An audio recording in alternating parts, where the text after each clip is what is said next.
이제 오늘 본문은 지난주와 연결되는 내용입니다. 우리 지난주도 잠시 먼저 말씀을 드릴게요. 지난주 에스겔 4장을 통해서 이제 하나님께서 에스겔에게 주시는 계시에 대해서 우리가 살펴보았는데, 하나님께서 에스겔에게 두 가지의 계시를 주었습니다. 첫 번째는 우리 4장 1절과 2절을 한번 보시죠. 4장 1절과 2절. 너 인자야, 토판을 가져다가 그것을 내 앞에 놓고 한 성읍 곧 예루살렘을 그 위에 그리고 그 성읍을 에워싸되 그것을 향하여 사다리를 세우고 그것을 향하여 흙으로 언덕을 쌓고 그것을 향하여 진을 치고 그것을 향하여 공성태를 둘러 세우고. 그러니까 예루살렘 성을 그려라 이거죠. 그리고 이 예루살렘을 에워싸 둘러 치는 적들을 그려라. 이게 지금 이스라엘의 현재의 모습이고 상황입니다. 바벨론이 지금 이스라엘을 쳐들어와서 침략한 지역의 이스라엘 백성들을 먼저 1차 포로로 잡아갔고, 이제 1차 포로로, 그리고 이제 앞으로 바벨론이 더욱더 많이 침략을 해서 2차와 3차 포로를 사로잡아 갈 겁니다. 그러니까 지금 바벨론이 1차로 이스라엘을 침략을 했고, 지금 현재는 이 바벨론이 예루살렘 성을 에워싸 공격하고 있는 중입니다. 이 현재의 상황을 하나님께서 에스겔에게 그림으로 그리도록 시키신 거죠. 왜 이렇게 그림을 그려라 이렇게 하셨냐면, 지금 이스라엘 백성들의 마음에 의문이 있습니다. 어떤 의문이 있냐면, 아니 하나님의 나라가 이방 민족에 의해서 지금 침략을 당하고 있는데 하나님 대체 뭐하고 계시나? 하나님의 백성들이 이방의 포로로 잡혀왔는데 하나님 대체 뭐하고 계시나? 하나님 정말 존재하시는 게 맞는가? 하나님 정말 살아 계시는가? 여기에 대한 답으로 이제 하나님께서 에스겔에게 이스라엘이 처한 상황을 그림으로 그려라 하신 겁니다. 그리고 나서 3절 한번 보시죠. 또 철판을 가져다가 너와 성읍 사이에 두어 철벽을 삼아라. 이것이 이스라엘 족속에게 징조가 되리라. 이게 이제 무슨 뜻인가요?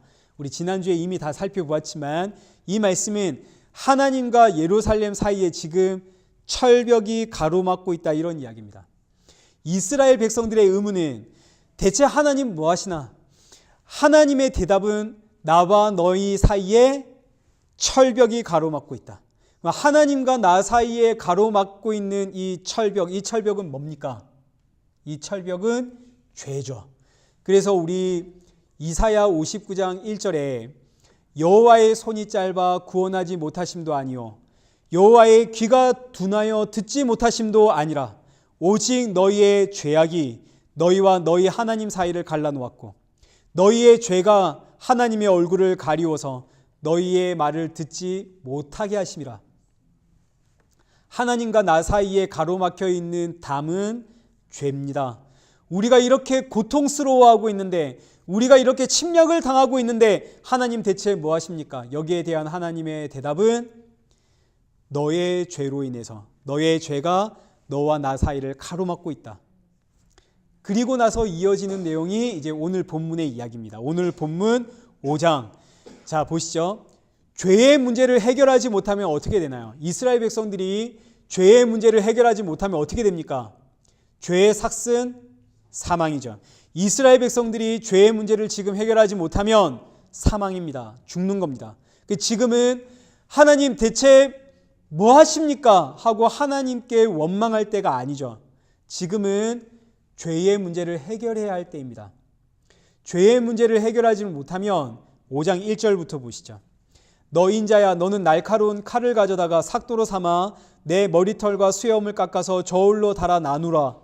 그 성읍을 에워싸는 날이 차거든 너는 터럭 3분의 1은 성읍 안에서 불사르고 3분의 1은 성읍 사방에서 칼로 치고 또 성읍의 3분의 1은 바람에 흩으라. 내가 그 뒤를 따라 칼로 빼리라. 자, 이 말씀을 다시 해석한 내용이 12절입니다. 우리 12절 한번 보시죠.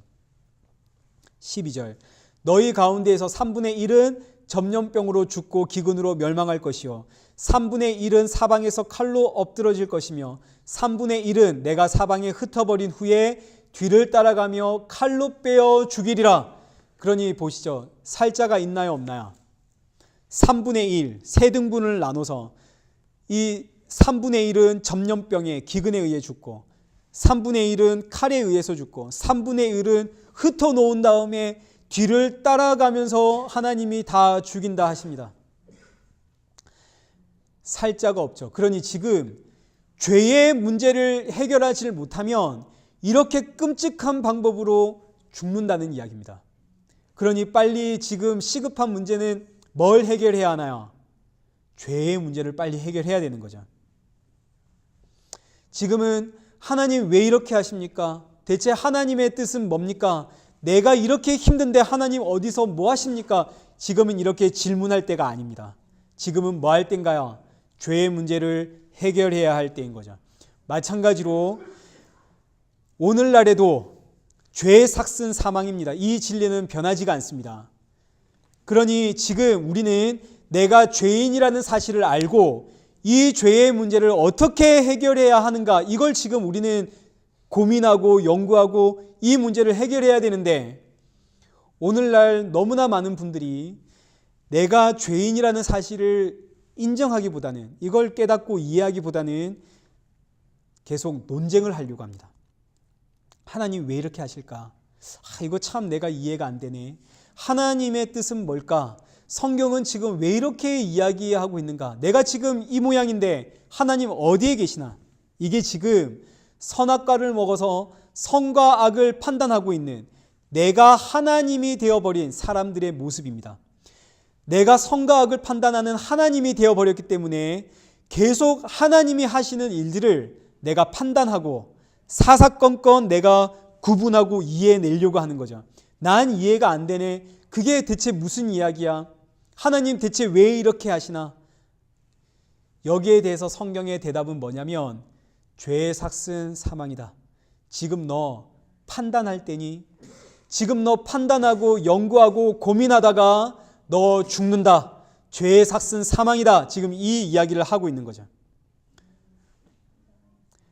그러니 지금은 하나님과 나 사이를 가로막고 있는 죄가 뭔지를 알아야 됩니다. 나의 죄가 대체 뭔가? 지금 오늘 본문은 두 가지로 우리의 죄가 무엇인지를 우리에게 설명하고 있습니다. 우리 첫 번째 6절입니다. 6절을 한번 보시죠. 그가 내 규례를 거슬러 이방인보다 악을 더 행하며 내 율례도 그리함이 그를 둘러 있는 나라들보다 더하니 이는 그들이 내 규례를 버리고 내 율례를 행하지 아니하였음이니라. 이스라엘이 지금 누구보다 악하다고요? 이방인보다 악하다. 이스라엘이 이방인보다 악하다는 겁니다. 이방인은 하나님으로부터 양심의 법을 받았습니다. 그래서 양심의 법을 따라서 윤리 도덕적으로 살아가죠. 유대인들은 하나님으로부터 율법을 받았습니다. 자, 보시죠. 양심의 법은 이건 모호한 법입니다. 양심에 맡기니까요. 구체적인 법이란 게 없습니다. 내 양심에 따라 살아가는 법입니다. 그러나 율법은 아주 명확하죠. 해라 하지 마라가 아주 분명한 법입니다. 그러니 율법은 양심의 법과 비교될 수 없을 만큼 율법을 따르면 사람은 윤리 도덕적으로 살아갈 수밖에 없습니다. 하나님이 그렇게 만들어 두셨죠. 양심의 법과는 비교할 수가 없습니다. 그런데 놀랍게도 율법을 받은 유대인들이 양심의 법을 받은 이방인들보다 더 악하게 살아가더라. 우리 지난주에 제가 잠시 11조 이야기했는데 기억하십니까? 세상 사람들이 돈 사랑하는 건 이건 너무 당연한 겁니다. 이 자본주의 사회에서 돈이 가치의 척도이기 때문에 세상 사람들이 돈 사랑하는 건 너무너무 당연하죠. 돈은 많으면 많을수록 좋습니다. 디모데후서 3장 1절에 말세에 있는 사람들이 자기를 사랑하고 돈을 사랑하느니라 분명하게 기록하고 있죠. 그러니 지금 이 말세의 때에 세상이 돈 사랑하는 것은 지극히 당연합니다. 그런데 교회 다니는 성도들, 교회 다니는 사람들이 11조 이야기를 하니까 11조를 열심히 하는 사람들은 11조에서 뭐 받으려고 11조 하나요? 11조에서 복 받으려고. 11조 하면 차고 넘치게 채워준다고 시험해 보라 했으니까 더 많이 받으려고 11조를 하죠. 11조 안 하는 사람은 왜 11조 안 할까요? 11조는 구약의 그림자라고. 11조는 구약의 그림자 예수 그리스도를 상징하는 거니까 오늘날에는 11조 안 해도 된다고 말은 하지만 사실은 왜 안 하냐면 아까워서 못합니다. 아까워서 못하죠. 그러니 세상의 사람들은 자기 양심에 따라 도네이션을 합니다. 불우한 이웃을 돕고 필요한 자리에 있으면 양심을 따라 도네이션 하는데, 교회에 다니는 사람들은 아까워서 11조라는 도네이션도 못하고, 또 한다면 이걸 통해서 내가 복을 받으려고 하니까 교회 다니는 사람들이 얼마나 악한가요? 세상 사람들하고 비교할 수 없을 만큼 교회 다니는 사람이 악합니다. 구약으로 말하면 이스라엘 백성들, 이방인들과 비교할 수 없을 만큼 악합니다. 오늘 우리의 이야기입니다. 자, 둘째 11절 한번 보시죠. 그러므로 나 주 여호와가 말하노라. 내가 나의 삶을 두고 맹세하노니 내가 모든 미운 물건과 모든 가증한 일로 내 성소를 어떻게 했다고요? 더럽혔은즉. 그러니 이스라엘 백성들의 두 번째 죄는 뭔가요? 하나님의 성전에서 우상 숭배를 하더라. 이게 이스라엘 백성들의 두 번째 죄입니다. 자, 그러면 여기에 대해서 좀 더 우리가 명확하게 알기 위해서 예레미야 2장을 한번 가보겠습니다. 예레미야 2장. 이거 한번 찾아보시죠. 에스겔 바로 앞으로 넘어가면 예레미야가 나옵니다. 예레미야 2장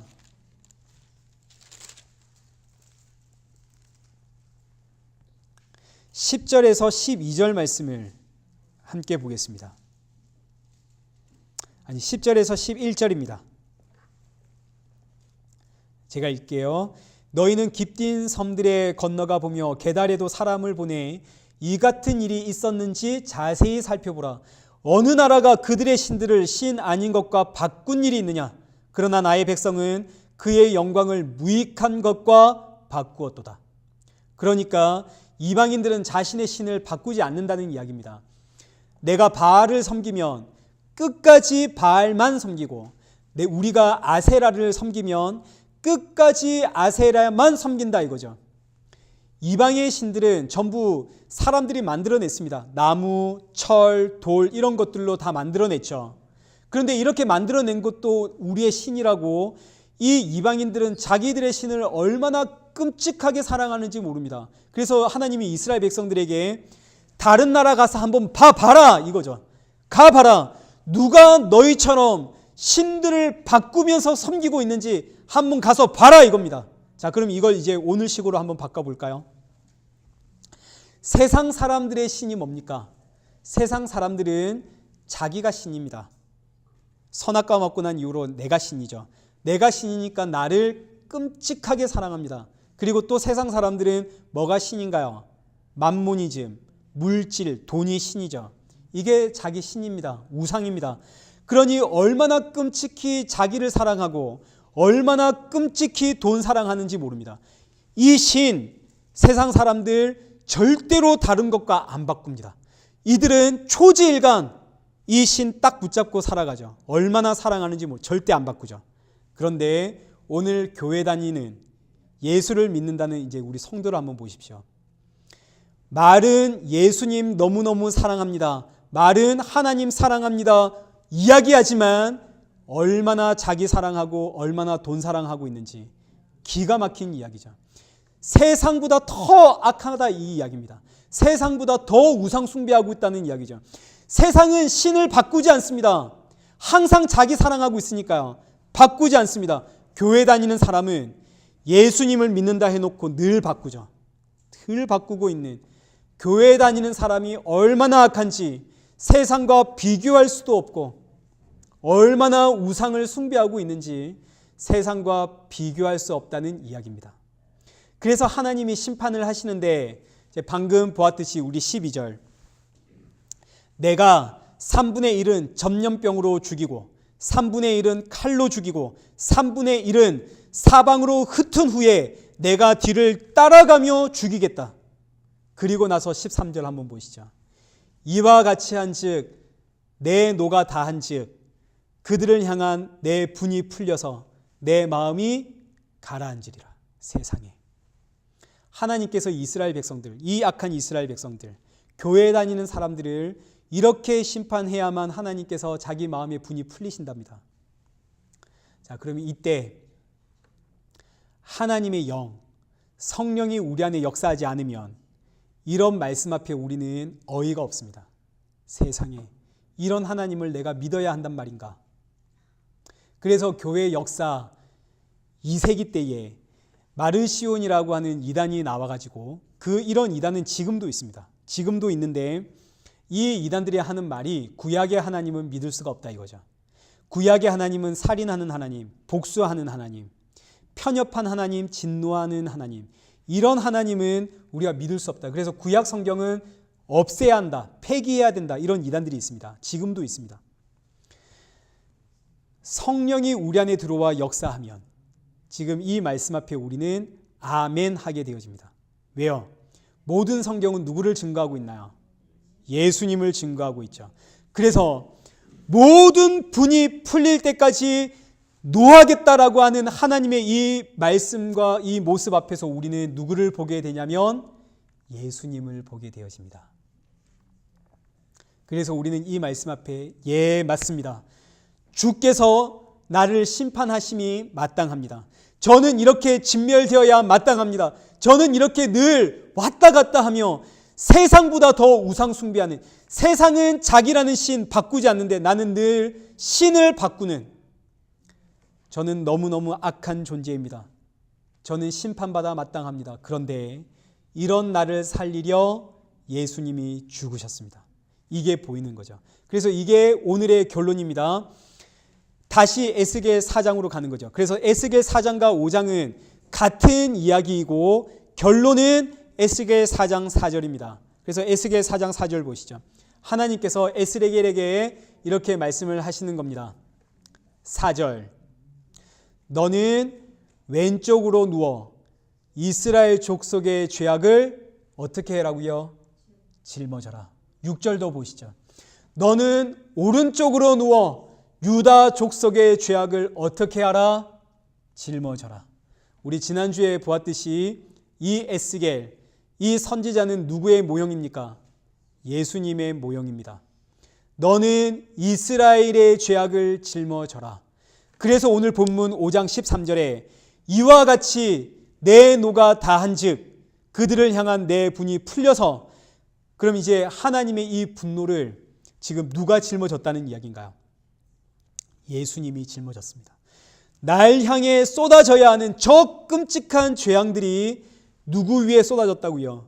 예수님 위에 쏟아짐으로 오늘 저와 여러분이 구원을 받았습니다. 이스라엘 백성들 죄의 문제 해결하지 못하면 이렇게 끔찍한 심판을 받아 죽어야 됩니다. 죄의 삭은 사망이니까요.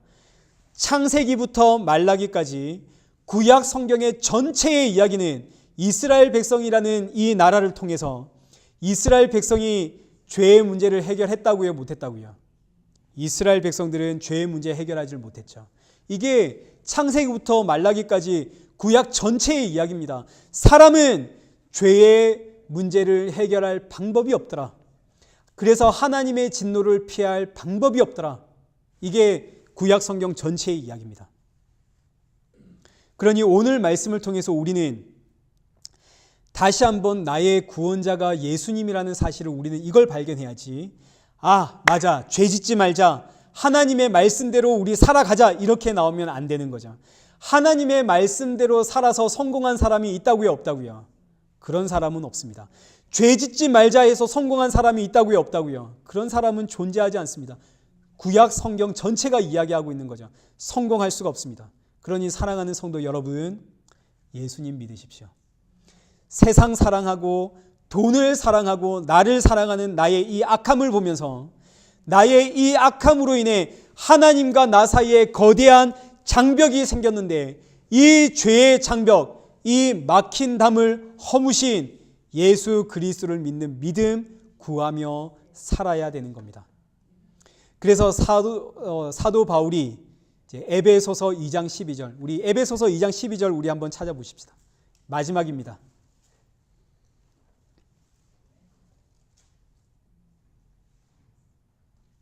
에베소서 2장 12절입니다.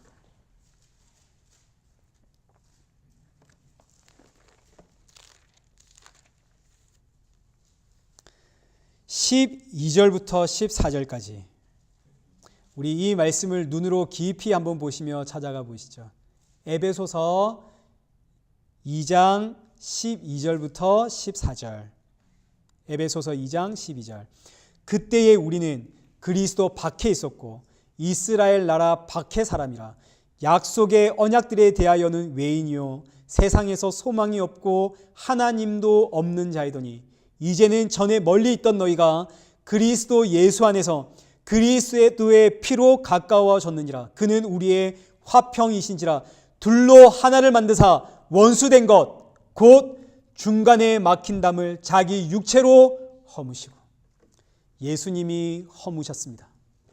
예수님이 이 죄의 문제 해결하기 위해서 자기 육체로 그 모든 재앙들, 그 죽음을 짊어지셨죠. 우리 다음 주가 성탄 휴일입니다. 하나님과 나 사이에 막힌 담을 자기 육체로 허물기 위해 이 땅에 오신 예수 그리스도. 날 향한 하나님의 그 저주를 자기 육체로 십자가에서 대신 받으심으로 죽으신 날 구원하신 예수 그리스도. 이 예수님을 묵상하시면서 성탄을 준비하는 저와 여러분 되시길 축복합니다. 우리 함께 기도하겠습니다. 우리 이 시간 하나님 앞에 기도하실 때 내가 얼마나 악한지, 세상보다 더 악하고 세상보다 더 우상 숭배적인 나를 이 시간 한번 돌아보십시오. 하나님이 나의 연약함도 아시고 나의 악함도 아시고 나의 약함도 아신다는 이 핑계를 가지고 얼마나 나의 약함과 나의 게으름과 나의 연약함 앞에서 당당해 왔는지 한번 돌아보십시오. 마땅히 행해야 할 신앙적 책임과 의무 앞에서 마치 마음에 화인을 맞은 것처럼 그런다고 하나님의 영광 아니고 그런다고 하나님이 더 사랑한 거 아니라고 율법에서 자유해야 한다고 이러고 있는 것은 아닌지 나의 모습 한번 돌아보십시오. 그런데 그럼에도 불구하고 예수님이 나를 사랑하시죠. 그럼에도 불구하고 예수님이 날 위해 죽으셨습니다. 이게 십자가의 은혜요, 십자가의 사랑입니다. 이 십자가의 은혜와 사랑을 안다면 제발 이 은혜와 사랑을 아는 사람처럼 성도처럼 살아야 하지 않겠습니까? 그래서 우리 이 시간 기도하실 때 성도처럼 살아가는 성도 되어지기를 우리 함께 기도하시고, 그리고 사랑하는 내 가정과 일터와 교회와 그리고 내 마음에 품고 있는 기도의 제목들 가지고 우리 한 10분간 기도의 자리로 나가겠습니다. 우리 함께 기도하겠습니다.